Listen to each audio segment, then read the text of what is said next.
విచిత్రాల నిధి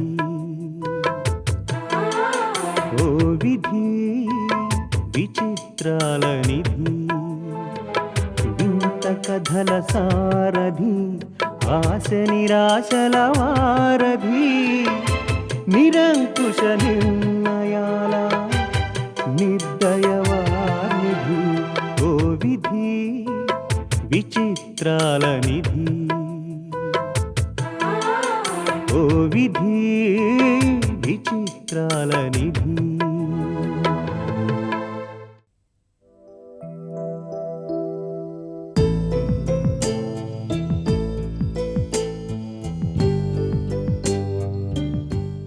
ఎలా ఉంది?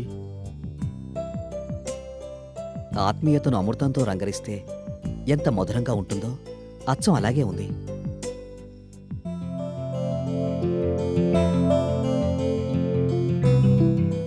నువ్వేం మాట్లాడమే అమ్మా? ఏం మాట్లాడమంటావు బాబు?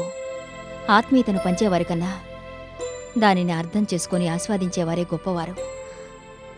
ఆ గొప్పతనమంతా వారిదే.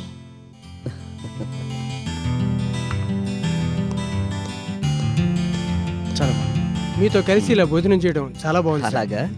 అయితే అమెరికాకి వెళ్లకుండా ప్రతిరోజు ఇక్కడికి వచ్చి మీతో కలిసి భోంచేస్తాను. ఓకేనా?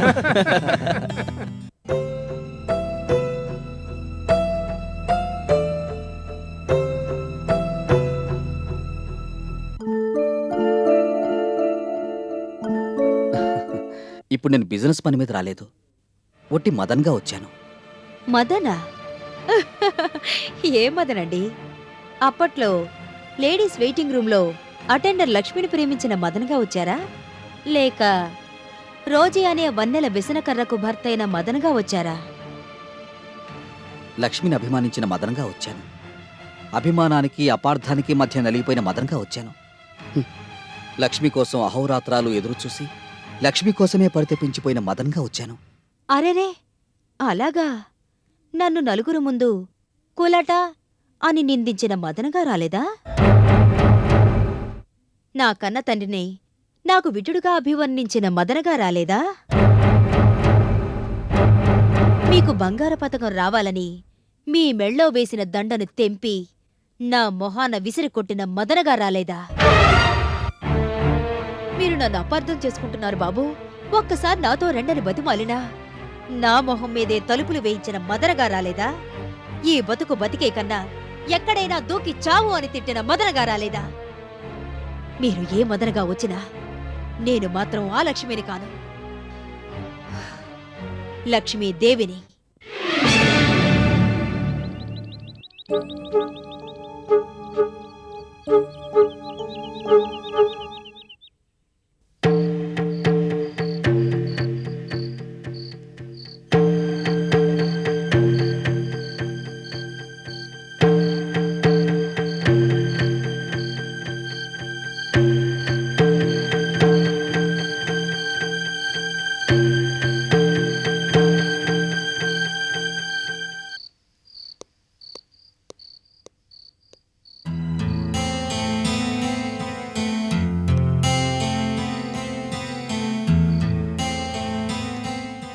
రాత్రుల్లో మీరీ మధ్య ఎక్కువగా మేలుకొని ఉంటున్నారు మేడం. పగలు పగపట్టినట్టు తరుముతూ ఉంటే రాత్రులే కదా వీడి మేలుకోవాలి. ఇంటి పనుల్లో నేను సాయంగా ఉంటున్నాను, కంపెనీ పనుల్లో దీపక్ బాబు సాయంగా ఉంటున్నాడు. ఈ రెండూ తప్ప మీకింకా వేరే వ్యాపకం ఏముందని ఆలోచించాలి మేడం. కలలాగా కరిగిపోయిన గతం గురించి, మదన్ గురించి ఆలోచిస్తున్నారా? డిన్నర్లో తనను చూసి మీరెంత డిగ్నిఫైడ్గా బిహేవ్ చేశారో తను అలాగే బిహేవ్ చేశారు. రోజీ అలా బ్యాడ్గా బిహేవ్ చేసి ఉండకపోతే మీరిద్దరూ పెళ్లి చేసుకుని పిల్లా పాపలతో హాయిగా ఉండాల్సింది కదా. మీ నుంచి మదన్ని దూరం చేసిన పాపానికేనేమో అతనికి తనూ దూరమైంది. నేరం ఎవరు చేశారు? దూరాలను ఎవరు పెంచారు? ముగ్గురు మూడు దీపాల్లా ఒంటరిగా బతుకుతున్నాం బీడి. ఆ వేళ నా శీలాన్ని శంకిస్తూ, నా వ్యక్తిత్వాన్ని కించపరుస్తూ మదన్ నిర్దాక్షిణ్యంగా మాట్లాడిన మాటలకు నా గుండె గాజు పలకలా బద్దలైపోయింది, మనసు బండబారిపోయింది. సున్నితమైన విషయాలేవి గుర్తుకు రాకూడదని ఇష్టమైన వాటి మీద అసహ్యాన్ని పెంచుకున్నాను. మదన్ విషయంలో కరుగ్గా ఆలోచించడం అలవాటు చేసుకున్నాను. అందుకే అతను నన్ను మళ్ళీ కలవడానికి ప్రయత్నం చేసినప్పుడు పౌరుషంగా మాట్లాడాను, నిర్దాక్షిణ్యంగా వ్యవహరించాను, మళ్ళీ ఇంకెప్పుడూ కలవద్దని హెచ్చరించాను. తీరా అతను నిర్దోషని తెలిసాక జాలేసింది. కనీసం అప్పుడైనా కొంచెం ప్రేమగా మృదువుగా మాట్లాడితే బావుండేది. అప్పటికి పరిస్థితులు చేజారిపోవడమే కాదు బీడి, నా నుంచి నేనే జారిపోయి ఎక్కడో నాది కాని ప్రదేశంలో బతుకుతున్నట్టుగా ఉండిపోయాను. మదనికి రోజుకి పెళ్ళయింది. అప్పటికే వాళ్లకు పాప కూడా. భార్గవి పసిదానిగా ఉన్నప్పుడు మాట మీరు చెప్పేది. అవును, అలాంటి పరిస్థితిలో నేను తన పట్ల సానుభూతి చూపిస్తే ఏమై ఉండేది? మదన్ నా మీద ప్రేమతో రోజుకి దూరమై ఉండేవాడు. అతని కాపురం నా కారణంగా కలతల పాలై ఉండేది. అది నాకిష్టం లేకనే మదన పట్ల దారుణంగా ప్రవర్తించాను. నేను దూరం చేసుకుంటే రోజీకి దగ్గరవుతాడని అనుకున్నాను. అలా జరగలేదు కదా మేడం. రోజీ చేజేతులా భర్తను దూరం చేసుకుంది. నేనేమైనా పొరపాటుగా ప్రవర్తించానా బేడి? ఎప్పుడు మేడం?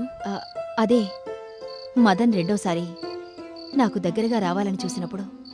పరుషంగా మాట్లాడి బలవంతాన దూరంగా ఉన్నారు. మీరు చేసింది కరెక్టే మేడం. మదన్ నన్ను క్షమించాడంటావా? లేకపోతే మన ఇంటికి ఎందుకు వస్తారు madam?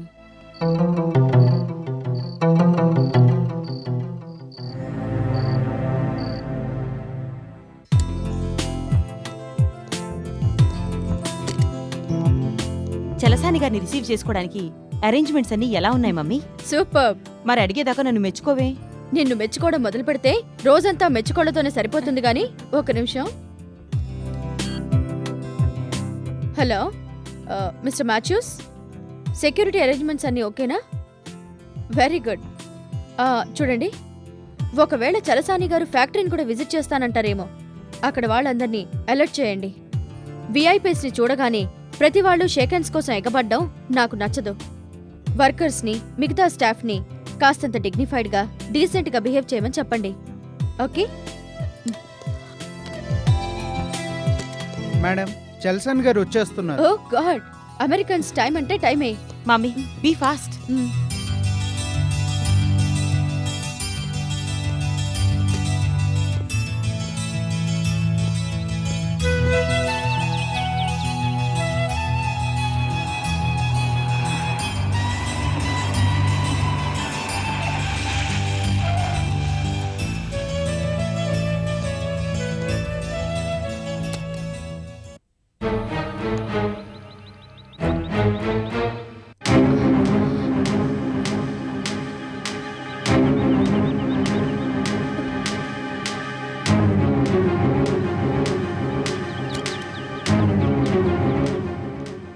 Thank you. Hearty welcome to Rosy group of companies. Thank you.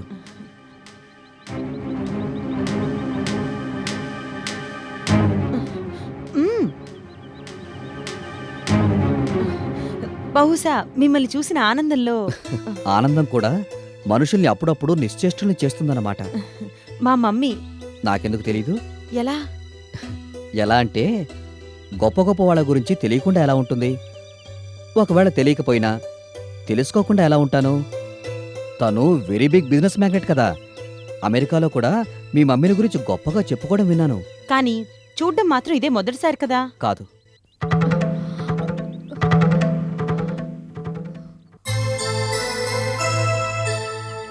ఎన్నో సంవత్సరాల నుంచి తెలిసినట్టే అనిపిస్తోంది.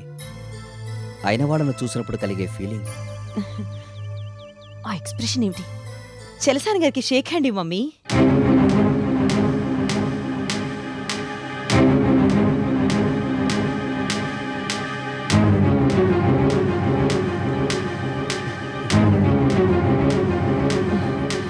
రండి లోపలికి వెళ్దాం.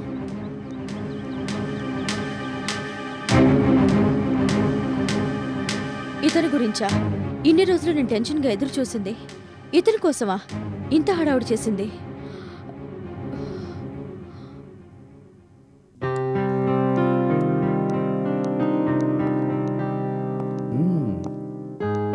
నాలుగు గోడల మధ్య అప్పటికి ఇప్పటికీ చాలా మార్పు వచ్చింది. గోడల మధ్య ఉన్న మనిషిలోనే ఎలాంటి మార్పు వచ్చినట్టు లేదు. అంకుల్ ఒక్క 2 మినిట్స్ మీరు మమ్మీతో మాట్లాడుతూ ఉండండి. 3rd మినిట్లో మీటింగ్ మొదలయ్యేట్టు చూస్తాను. Carry on. కూర్చోండి మిసెస్ రోజీ. నా ఆఫీస్ ఛాంబర్లో నాకు మర్యాదలా? మీరు కూర్చోండి మిస్టర్ చలసాని.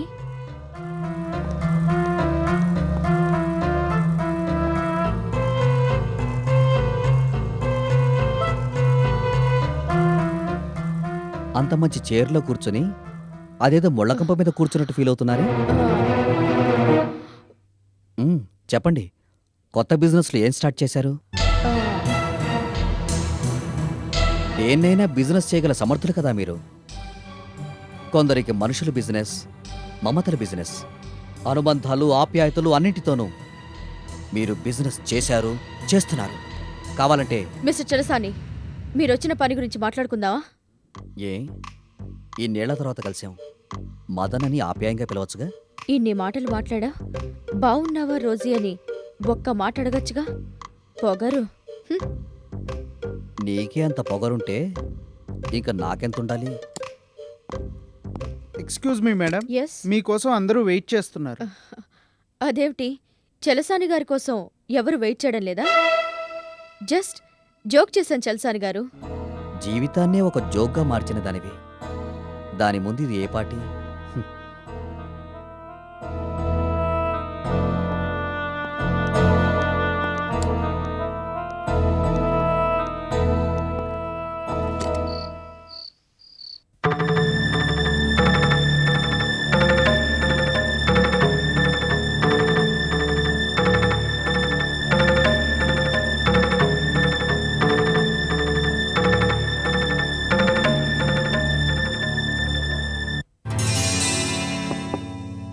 కమిన్.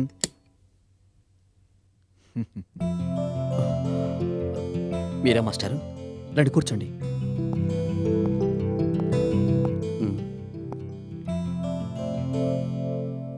నిన్న ఇవాళ వాకింగ్కి వస్తావని చూశాను బాబు, రాలేదే?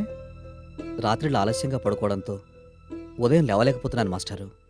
బాగా ఆలోచిస్తున్నట్టున్నావు. ఆలోచించకుండా ఎలా ఉండగలను మాస్టారు? సొంత వాళ్ల ముందే పరాయివాడిగా బతకవలసిన దౌర్భాగ్యంలో చిక్కుకున్నాను. నాన్నను పిలవలసిన కన్న కూతురు అంకులని, సారని ఎవరో పరాయి మనిషిని పిలిచినట్టుగా పిలుస్తోంది. కట్టుకున్న భార్యతో కష్టసుఖాలు కలబోసుకోవాల్సింది పోయి బిజినెస్ డీలింగ్స్ మాత్రమే మాట్లాడుతున్నాను. ఇలాంటి విపరీతాలు జరుగుతాయని ముందుగా నువ్వు ఊహించలేదా బాబు? ఊహించాను మాస్టారు. ఊహకందనంత దుర్భరంగా ఉంది వాస్తవం. అప్పటికీ ఇప్పటికీ రోజులో ఆవగింజంతైనా మార్పు రాలేదు. ఆమె సంగతి నీకు తెలిసిందే కదా బాబు. మొదట్నుంచి తనది పొసెసివ్ నేచర్. దానికి తోడు కాస్తంత అహమను, దర్పమను ఏమైనాను. ఎదుటివాళ్లను లెక్క చేయని స్వభావం, ఎదుటివాళ్లను గౌరవించలేని తత్వం. ఒకసారి తనను చూసి నేను నిల్చోలేదని నానా మాటలు అంది. మొదట్నుంచి ఆమె గురించి తెలిసినవాడు కాబట్టి విడాకుల వరకు వెళ్లకుండా కాస్తంత సర్దుకుపోయి ఉండాల్సింది. ఆహా, ఇది నా వ్యక్తిగత అభిప్రాయమే సుమా. సర్దుకుపోవడానికి ఇక అవకాశం లేదు అన్నంతగా సర్దుకుపోయాను మాస్టారు. సరే, గతం గత. రోజీ విషయం ఎలా ఉన్నా కన్న కూతుర్ని కళ్ళారా చూసుకోగలుగుతున్నావు కదా. నా కూతురి జీవితం నాలాగా కాకూడదనే ఉద్దేశంతోనే వచ్చాను మాస్టారు. ఆ ఇద్దరి కాపురం చక్కదిద్దాలనేదే నా కోరిక. ఆ పని చేయగలిగిన వాడివి, చేయదగిన వాడివి నువ్వే. నువ్వు స్థిమితంగా ఉంటే అన్నీ వాటంతటవే సక్రమంగా జరిగిపోతాయి. రేపు జాగింగ్కి వచ్చినప్పుడు కలుద్దాం. Good night. Good night.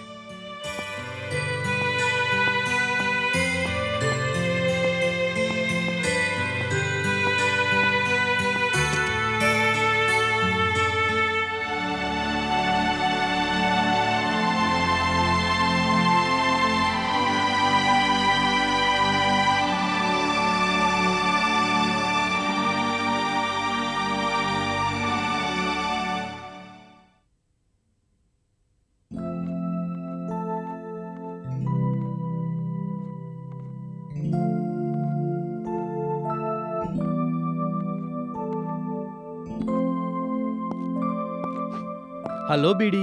Hello mister Deepak. ఎప్పుడైనా చూడు వెజిటేబుల్ కటింగు, లేదంటే వంటగదిలో కుకింగ్, లేదంటే మార్కెట్ నుంచి సరుకులు bringing. What happened mister Deepak?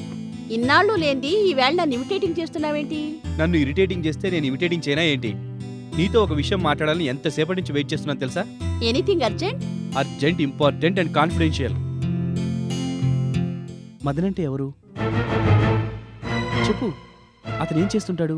అతని గురించి నీకెలా నోయింగు? ఎలాగోలా నోయింగ్ గానీ చెప్పు, ఎవరతను? ఆ పేరెప్పుడు నేను వెళ్ళలేదే. వీడి అబద్ధం చెప్తే దేవుడు నిన్ను కొడతాడు. నీతో పాటు ఉన్నందుకు నన్ను కొడతాడు. మీ దేవుడి చేతిలో నేను దెబ్బలు తినడం నీకిష్టమా? అబ్బెబ్బే, నువ్వు అమ్మ మాట్లాడుకోవడం నేను విన్నాను.